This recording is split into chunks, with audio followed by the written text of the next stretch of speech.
Next, proposition 3. Given any collection D of subsets of X, there is a smallest sigma algebra containing D. So here given that D is the collection of subsets of X and we have to show that there is a smallest sigma algebra containing this D. Okay, proof. Let us consider a set A which is equal to intersection B alpha, where B alpha is a sigma algebra and D is contained in B alpha. So that is A is equal to intersection B alpha. So since D is contained in B alpha for each alpha, then D is contained in intersection of B alpha. Intersection of B alpha is A, so therefore which implies D is contained in A. Here we have to show that A is sigma algebra. Okay, so sigma algebra definition ಏನು ಹೇಳುತ್ತೆ, ಒಂದು algebra of ಸೆಟ್ಟನ್ನು ನಾವು sigma algebra ಅಂತ ಹೇಳಬೇಕು ಅಂದರೆ ಈ condition satisfy ಮಾಡಬೇಕು ಅಲ್ವಾ.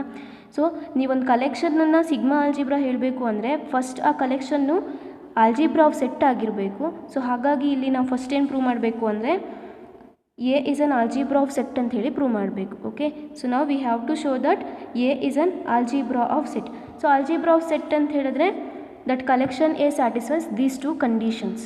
ಎರಡೂ ಕಂಡೀಷನ್ ಸ್ಯಾಟಿಸ್ಫೈ ಆದರೆ ಆಗ ಆ ಎನ ನಾವು ಆಲ್ಜಿಬ್ರಾ ಆಫ್ ಸೆಟ್ ಅಂತ ಹೇಳಿ ಕರಿತೀವಿ. So let we prove the first condition. Let A, B belongs to A, which implies A, B belongs to intersection of B alpha, which implies A, B belongs to B alpha for each alpha. Since B alpha is an algebra, then by the definition of algebra of set, we have A union B belongs to B alpha for each alpha. Then A union B belongs to intersection of B alpha. So here intersection of B alpha is A. So therefore A union B belongs to A. So here we proved A, B belongs to A, then which implies A union B belongs to A. This is the first condition. Now second condition. Let A belongs to A, then which implies A belongs to intersection of B alpha, then A belongs to B alpha for each alpha. Since B alpha is an algebra of set, then by the definition of algebra of set, using second condition, we have A complement belongs to B alpha for each alpha, then which implies A complement belongs to intersection of B alpha, which implies A complement belongs to A. So this will be the second condition. So it satisfies two conditions, therefore A is an algebra of set. Now we have to show that A is a sigma algebra. So sigma algebra ಆಗಬೇಕು ಅಂದರೆ that satisfies this condition. ಅಂದರೆ collection AI belongs to A, which implies union I is equal to 1 to infinity AI belongs to A. ಈ ಕಂಡೀಷನ್ನ prove ಮಾಡಬೇಕು ನಾವು ಇವಾಗ. So now let us consider AI belongs to A, which implies AI belongs to intersection of B alpha. So then AI belongs to B alpha for each alpha. Since B alpha is a sigma algebra, then by the definition of sigma algebra, we have union of I is equal to 1 to infinity AI belongs to B alpha for each alpha.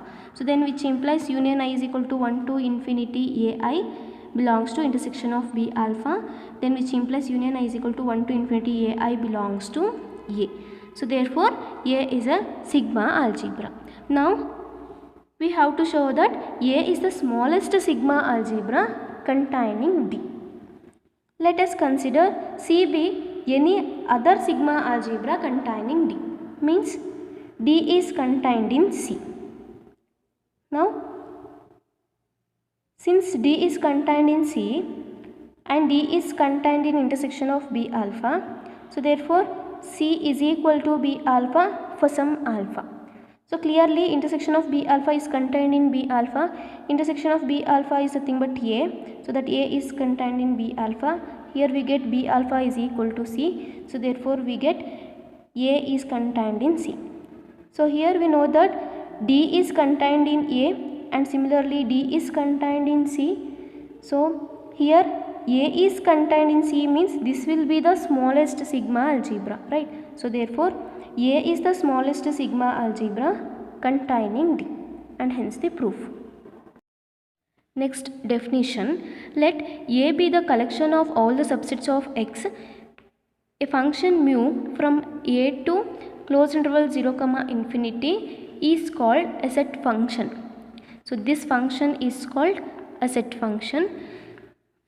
Now that mu is said to be monotone if mu of A is less than or equal to mu of B whenever A comma B belongs to the collection A and A is contained in B. If this condition is satisfied, then we say mu is monotone.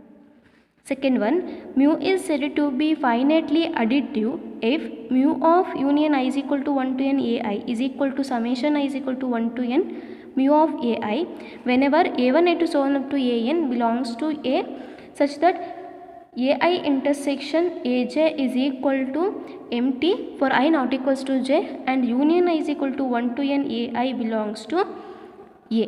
So if mu satisfies this condition, then we say that mu is finitely additive. Third one, mu is said to be countably additive if mu of union I is equal to 1 to infinity ai is equal to summation I is equal to 1 to infinity mu of ai whenever a1 a2 so on belongs to A with ai intersection aj is equal to mt for I not equals to j and union I is equal to 1 to infinity ai belongs to A. If this condition is satisfied, then we say mu is countably additive. Fourth one, mu is said to be countably subadditive if mu of union I is equal to 1 to infinity ai is less than or equal to summation I is equal to 1 to infinity mu of ai. Okay, if this condition is satisfied, then we say mu is countably subadditive. Fifth one, mu is said to be finitely subadditive if mu of union I is equal to 1 to n ai is less than or equal to summation I is equal to 1 to n mu of ai. If this condition is satisfied, then we say mu is finitely subadditive. So sixth one, mu is called a measure on A if empty set belongs to A with mu of empty set is equal to 0 and mu is countably additive on A. So that mu is said to be measure on A if satisfies two conditions, that is mu of empty set is equal to 0 and mu is countably additive means mu of union I is equal to 1 to infinity ai is equal to summation I is equal to 1 to infinity mu of ai. So if this condition is satisfied, then we say mu is measure on A.